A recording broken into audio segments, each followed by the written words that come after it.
Here's how you know if someone's your friend. A, you can tell them bad news and they'll listen. They won't tell you why, you know, you're stupid and why that bad thing happened to you and how something worse happened to them once and, you know, derail the whole conversation. You can actually tell them bad news and they'll listen.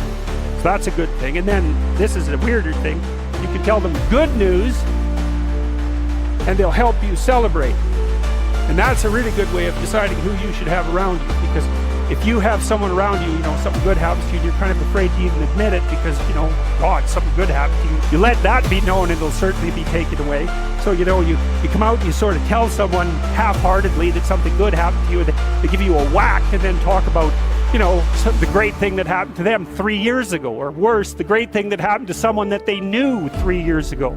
You know, it's like, go away from that person. They're not helpful to you, and they're not helpful to themselves either. And so you want to surround yourself, you got to think about this. You got to surround yourself with people who want the best for the best part of you. You can hang around with weasels and losers that are trying to pull you down to justify the fact that they're spiraling downhill as well. And you know, the upside of that is you don't have to have any responsibility, and you can all whine about how wretched life is, you know, so that's pretty attractive. But I would say it's also a bad medium to long-term plan. And so it's acceptable and desirable to try to surround yourself with people who are facilitating your development.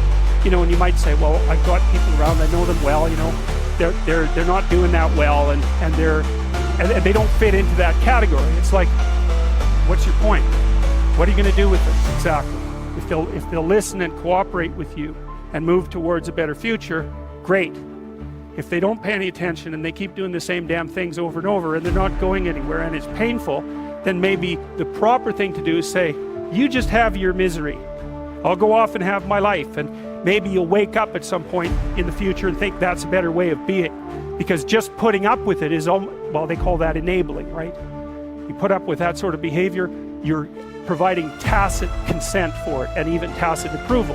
It's like, it's a bad idea. You have, I would say, both the right and the responsibility to surround yourself with people who are good for the best part of you.